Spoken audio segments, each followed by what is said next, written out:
we are super confident. In fact, the analogy that I like to use is he's like a Trojan horse entering the city of Troy, except that VP Sara has nothing to do with him. So if they want to bring the Trojan horse into the city of Troy, we won't stand in their way. Yeah, wala talagang patutunguhan to kapag si Madriaga naging sentro ng kaso nila laban kay VP Sara.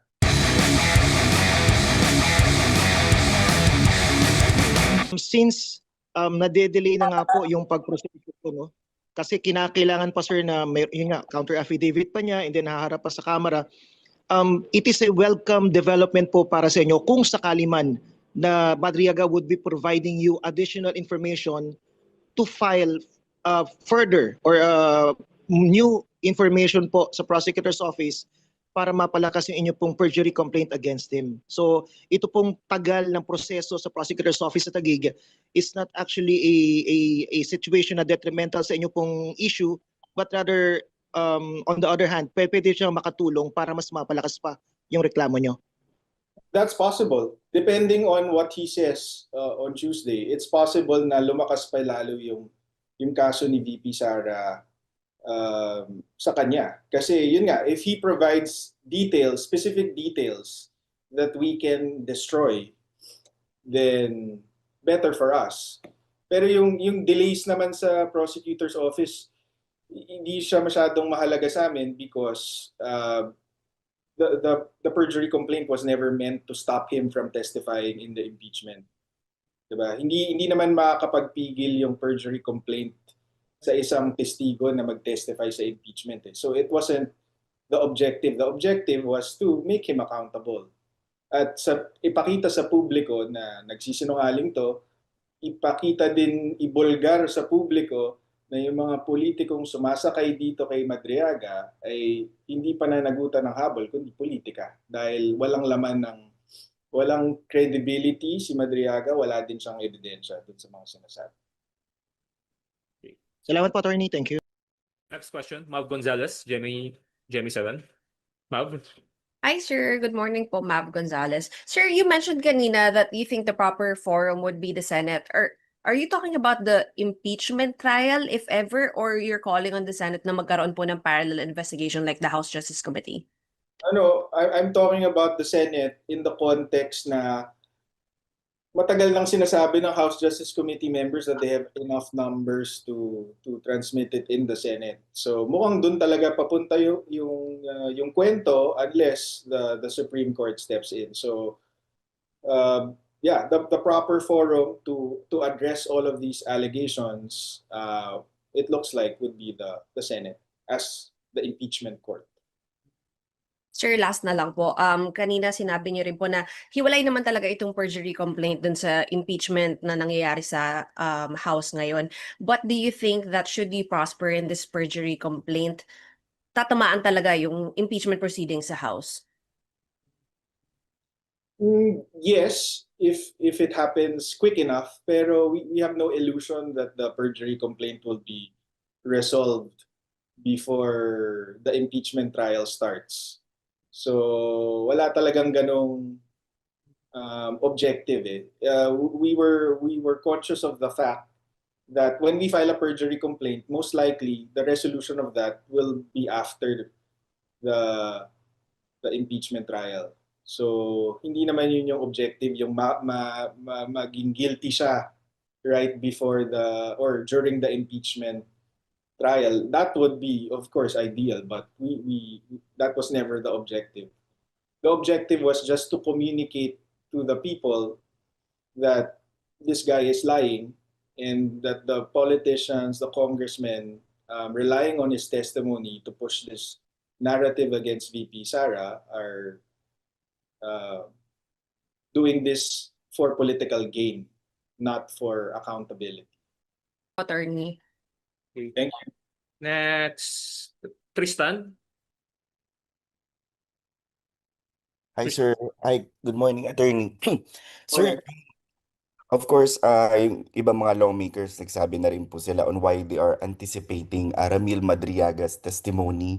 Former Senator Antonio Trillanes then vouched for his credibility dahil nakausap niya raw po in the past si Madriaga. But sa pananaw po ninyo, sir, again, nasabi niyo kanina he's the weakest link and it will be a self-destructing move sa House of Representatives. How confident are you na siya yung pinakamahina and it will be a fatal flaw for the House of Representatives to give him the stand? Yeah, we are super confident. In fact, the analogy that I like to use is he's like a Trojan horse entering the city of Troy, except that VP Sara has nothing to do with him. So if they want to bring the Trojan horse into the city of Troy, we won't stand in their way. Yeah, wala talagang patutunguhan to kapag si Madriaga naging sentro ng kaso nila laban kay VP Sara. And do you question the timing and the motive why suddenly biglang nabigyan ng pansin si Madriaga, especially ahead of the filing of new impeachment complaints kay Vice President Duterte? Yes, also timing is questionable. One, because the confidential fund issue has been there since, was it 2023 or 2024? Pero lumabas lang siya 2020, late 2025 na as the deadline or as the 1 year bar for the filing of impeachments was about to lapse. So that yung timing, of course. Tapos ano pa ba? In terms of timing, pero ganun talaga di ba? Yung impeachment 1 year bar was supposed to lapse in Feb. So talagang kung may idadagdag sila, ihahabol nila yon. So consistent yung pattern na okay, lumabas siya ng December, tapos refer ng mga abogado niya yung affidavit niya sa ombudsman, tapos ginamit na dun sa mga impeachment complaints. Kami naman, Tristan, when we first spoke to VP Sara about filing a complaint against Madriaga, it was late January. So at that time, hindi pa siya nasasama sa impeachment complaint, but VP Sara was already inclined to defend herself and file a perjury or a criminal complaint against Madriaga because of his false testimony. And then when we prepared the complaint, nakita nga namin, grabe, sobrang sinungaling nung taong to. Walang basehan yung mga sinasabi niya. So, in a way, parang natuwa kami na sinasama siya sa impeachment complaint kasi talaga yan yung gagamitin yung basehan laban kay VP Sara. That will only expose you. Expose this entire process as a political process that has nothing to do with evidence and accountability. So that's the background of this, Tristan. Okay. And the issue of safety, again, alam ko nasagot nyo na po paulit-ulit, but as far as the VP camp is concerned, hindi po kayo involved to any threats to safety kay Madriaga. Lalo na binigyan na rin po ng house ata siya ng custody or at least protection pag magte-testify siya doon po. Wala, we have nothing to do with those safety threats, and considering nga na we feel that he's the weakest link, diba? In a way, you could say that he's our star witness.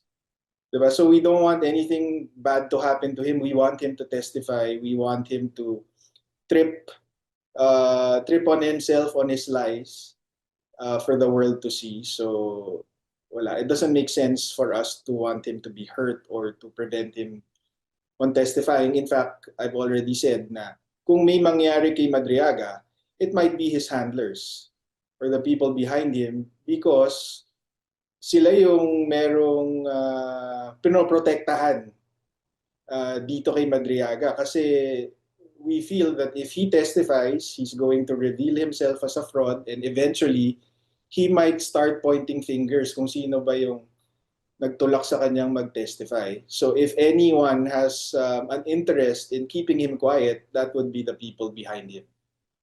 Sir, last na lang po. Who are his handlers sa tingin nyo and the people behind him? We have no idea. We have our suspects. Of course, since this impeachment is driven by the vice president's political enemies, then any of them. Diba? I've commented before that based on the affidavit of Madriaga, considering may similarities dun sa matagal ng allegations ni Senator Trillanes sa Duterte family, like receiving money from the drug trade, pogo, magnetic lifters, ganyan. Bigla yung nasama dun sa testimony ni Madriaga eh. So, parang masyado namang coincidental and incredible for a person to have personal knowledge on all of those allegations that were previously peddled by Senator Trillanes. So we feel that he's involved in this in some way, but as far as direct evidence, wala pa. This is just a fair commentary based on the affidavit of Madriaga. Thank you, sir. Any more questions? Herlene Delgado, ABS-CBN. Do you have any question, Herlene? No, sir, okay na po ako. Thank you. John Manalo, Millionaire News Channel. Any questions? John?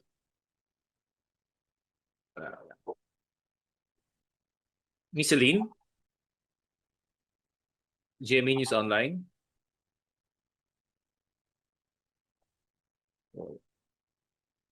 Okay.